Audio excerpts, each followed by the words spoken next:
বিচ্ছিন্ন এবং শ্রীলঙ্কা থেকে মাত্র 40 কিলোমিটার দূরে অবস্থানকে আদেশ দেন কৈলাস থেকে শিবলিঙ্গ নিয়ে আসার জন্য। হনুমান সেই আদেশ পালন এবং হিন্দু ধর্মের 4টি পবিত্র ধামের মধ্যে একটি। এটি শৈব, বৈষ্ণব এবং মহালক্ষ্মী তীর্থম। এখানে আমরা জল গ্রহণ করলাম, মাথায় নিয়ে নিলাম।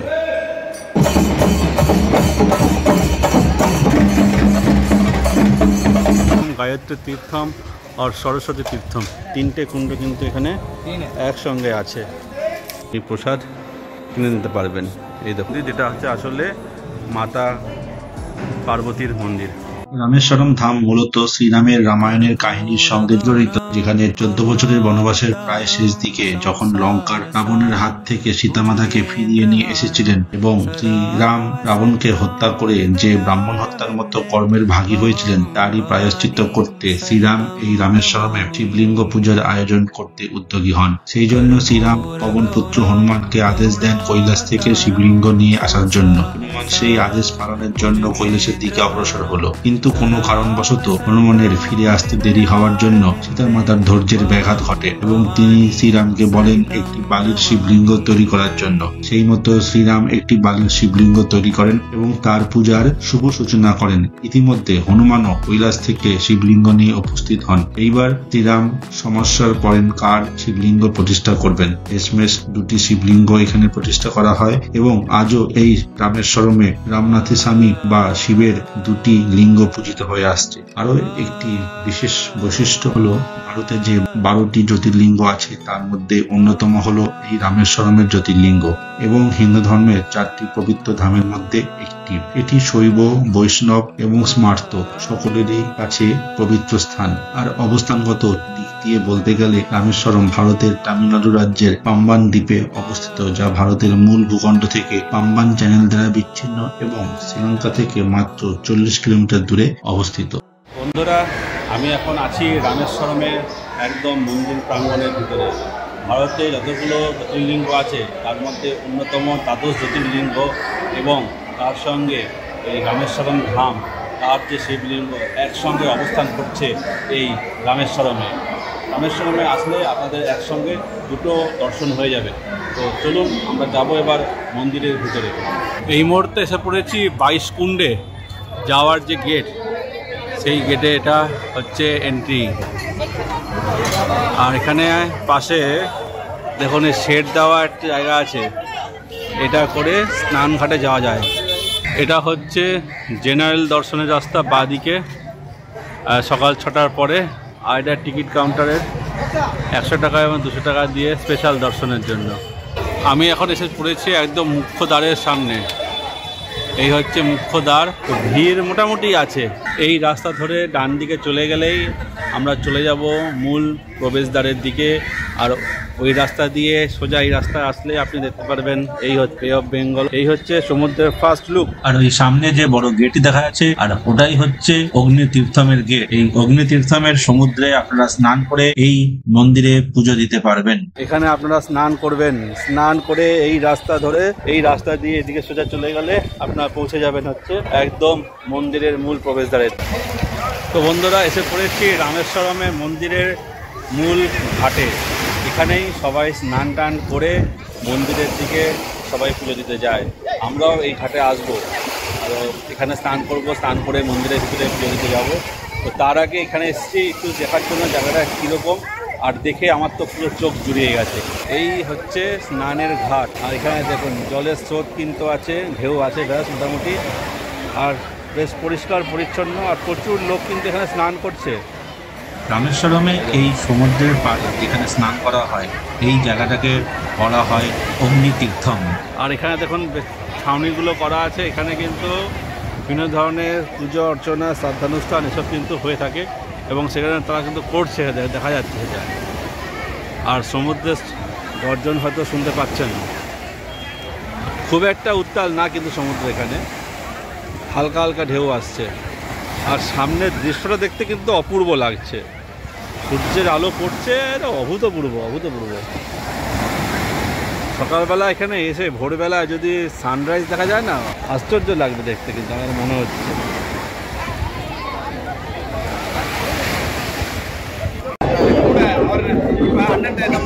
এখানে পুজো অর্চনা হচ্ছে, কেউ পারলৌকিক কাজ করছে বা এমনি করছে। এদিকে দেখুন সব পূজারীরা কিন্তু বসে আছে আর মানুষজন কিন্তু এখানে তাদের কাছ থেকে টিকা নিচ্ছে, আশীর্বাদ গ্রহণ করছে। আর ঠিক উল্টো দিকে এখানে কিন্তু ড্রেস চেঞ্জিং রুমও আছে, আর তার সঙ্গে ছোটোখাটো খাবারের দোকান তো আছেই। টয়লেট, বাথরুম, লকার রুম, সেই ফ্যাসিলিটিস কিন্তু এখানেও আছে।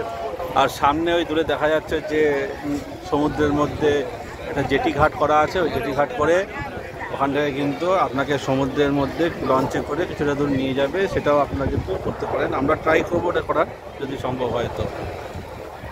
এই যে সামনে ট্রলারগুলো দেখা যাচ্ছে, এই ট্রলারে করে কিন্তু আপনাকে সমুদ্রের ভিতরে কিছুটা দূরে নিয়ে যাবে। আর এখানে কী কী পূজা আছে সেই কাজকর্মের প্রত্যেকটা কিন্তু রেট দেওয়া আছে। এই রাস্তা দিয়ে স্নান করে এসে এই হচ্ছে মূল মন্দির।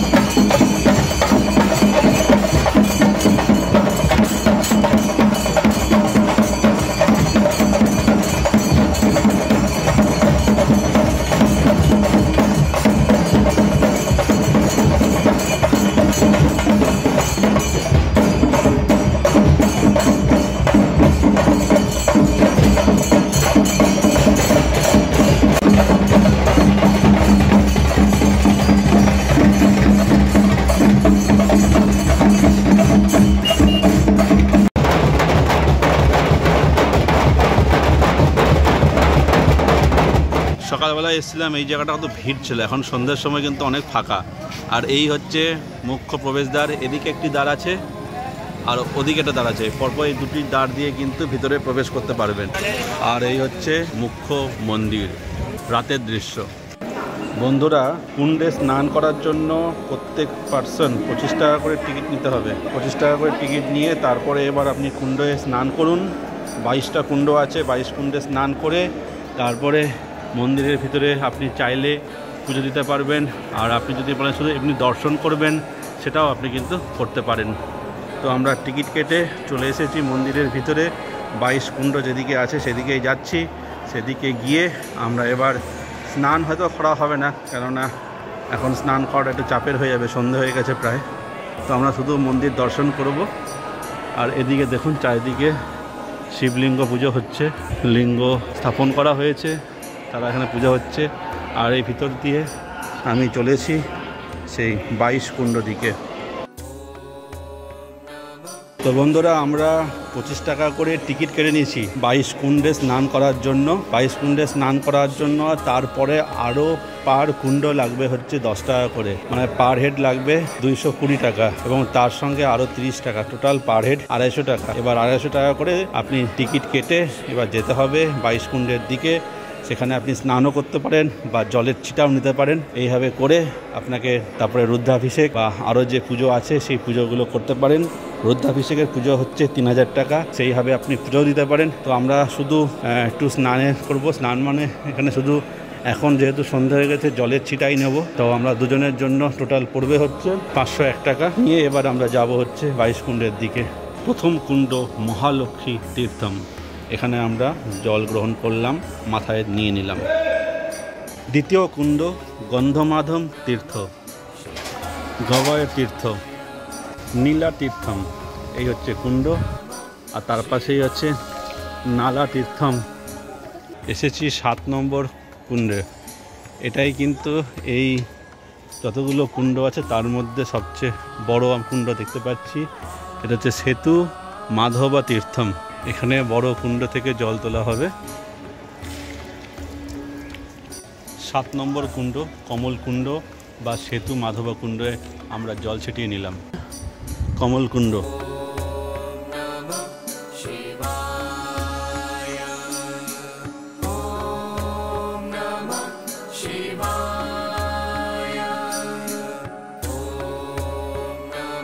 চারিদিকে শিবলিঙ্গ ভর্তি। আমরা চলে এসেছি 8 নম্বর কুণ্ডের দিকে। এসে পড়েছি ব্রহ্মন্তী ভীমোচন তীর্থ।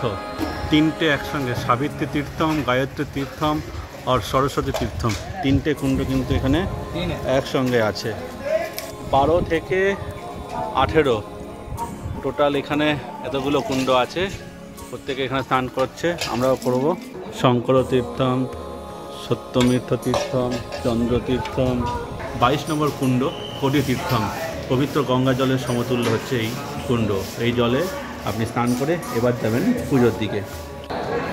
22 কুণ্ডে স্নান করার পরে আপনারা যারা পুজো দিতে চান তারা আগে থেকে ড্রেস নিয়ে আসবেন। সেই ড্রেস চেঞ্জ করে এই রাস্তা দিয়ে এই শিবলিঙ্গ দর্শন করতে করতে আপনারা চলে যেতে পারবেন মূল মন্দিরের গর্ভগৃহে। সেখানে আপনি 100, 200 এবং ফ্রি দর্শনও করতে পারেন। আর আপনারা চাইলে পুজো দক্ষিণা দিয়ে পুজোও করে দিতে পারবেন। তো আমরা মূল মন্দিরে প্রবেশ করছি এখন। বন্ধুরা, সন্ধ্যের সময় চলে এসেছি এই রামেশ্বরম মন্দিরের অন্দরমহলে। এই অন্দরমহলে এই পথে যেতে হবে ভিতরের দিকে। তো চলুন ভিতরের দিকে যাই। আর মন্দিরের চারিদিকে কি সুন্দর কারুকার্য, রং বেরঙের মূর্তি আর তার সঙ্গে সুন্দর কারুকার্য। উপরেও দেখুন কি সুন্দর কারুকার্য করা আছে।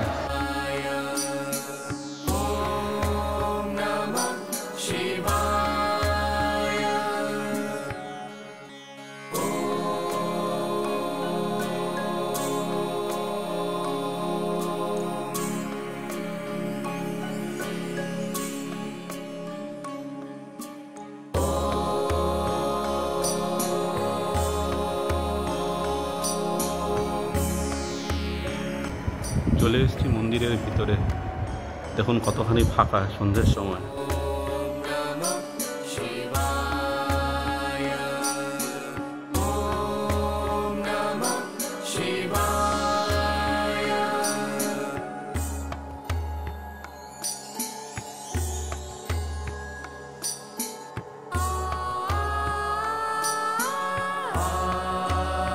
অদ্ভুত সুন্দর রঙিন কার্যকলাপ, আর কি সুন্দর তার এই সৌন্দর্যায়ন দেখুন।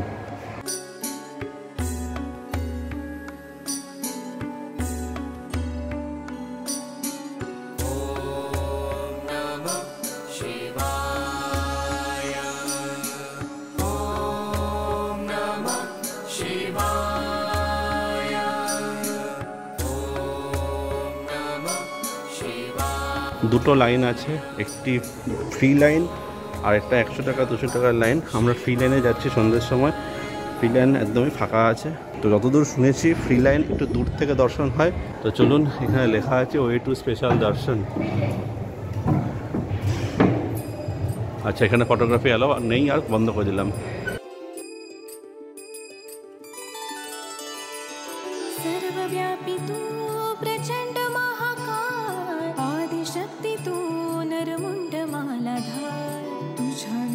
আর বাইরে যাওয়ার পথে সামনে আছে প্রসাদ সেল কাউন্টার। এখানে নির্দিষ্ট অর্থের বিনিময়ে আপনি প্রসাদ কিনে নিতে পারবেন। এই দেখুন 20 টাকা 15 টাকা করে এখানে প্রসাদ কাউন্টার আছে। লাড্ডু, মুরুক্কু, অধিরাসম, সুইট পঙ্গল। আর এখানে আছে বিনায়কের একটি মূর্তি, সঙ্গে শিবলিঙ্গ আর তার সঙ্গে আরেকটি ঠাকুরের মূর্তি।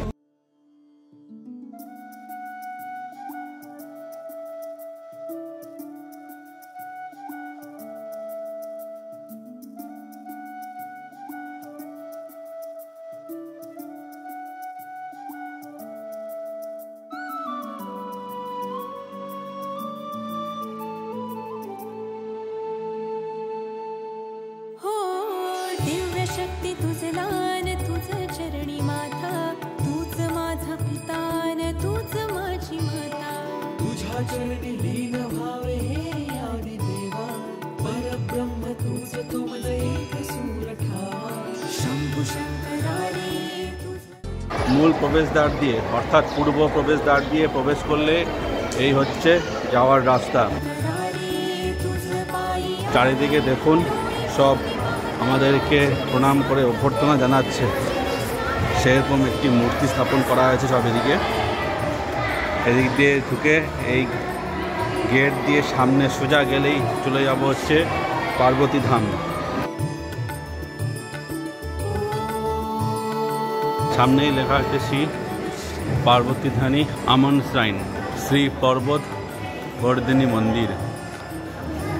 শ্রী পর্বত বর্ধিনী মন্দির, যেটা হচ্ছে আসলে মাতা পার্বতীর মন্দির। তো চলুন সেদিক দিয়ে ঘুরবো।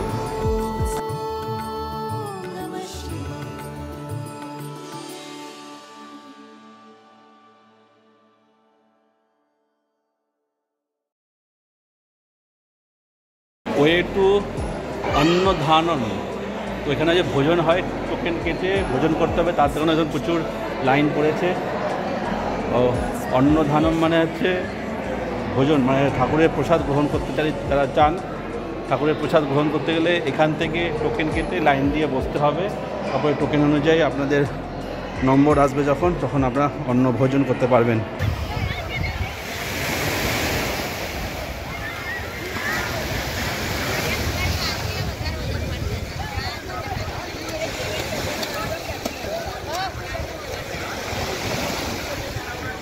গুড মর্নিং ফ্রেন্ডস, এখন আমি আছি রামেশ্বরম একদম সি বিচে, যেখানে সবাই স্নান করছে।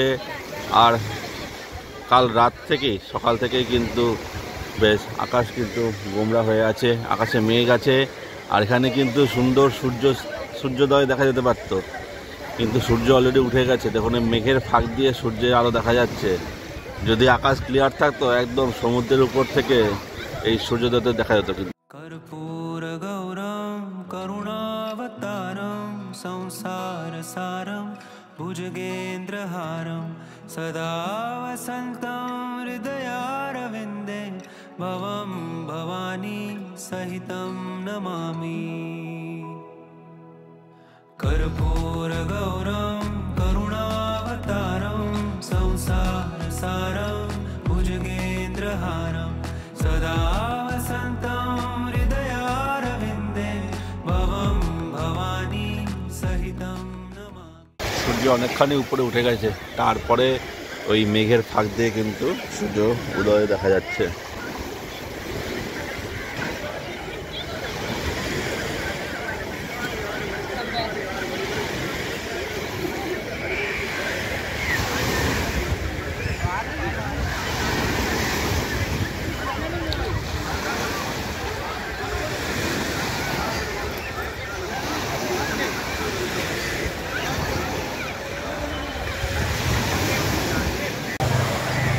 গুড মর্নিং ফ্রেন্ডস, এই মুহূর্তে আমি চলেছি রামেশ্বরম একদম সি বিচে। সকালবেলা ঘড়ির কাঁটা এখন বাজে 6:15, সূর্যোদয় হওয়ার কথা 6:22। কিন্তু আকাশের যা অবস্থা, মনে হয় না সূর্যোদয় দেখা যাবে। আর আকাশ পরিষ্কার থাকলে সূর্যোদয় কিন্তু একটা অভূতপূর্ব লাগতো।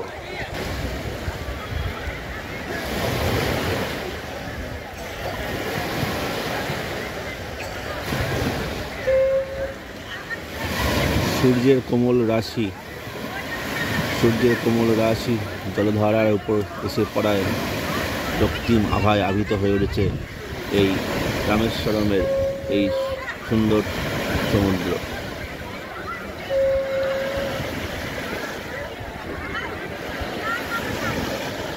অনেকখানি উপরে উঠে গেছে সূর্য, তারপরে দেখা গেছে। আর তারপরেও কিন্তু সূর্য চলে যাচ্ছে মেঘের আড়ালে।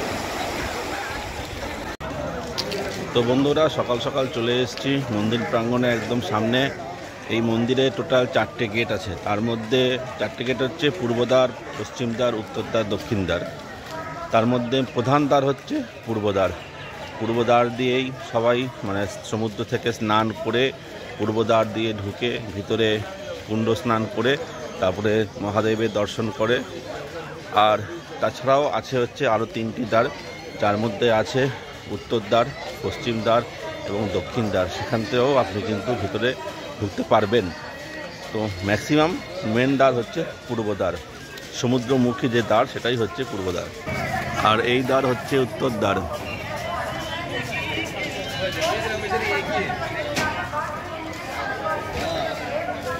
এই উত্তরদ্বার দিয়েও আপনি মন্দির চত্বরে কিন্তু প্রবেশ করতে পারবেন। পরবর্তী এপিসোডে নিয়ে আসবো ধনুষ্কড়ি এবং রামেশ্বরমের আরো কিছু লোকাল সাইট সিন নিয়ে।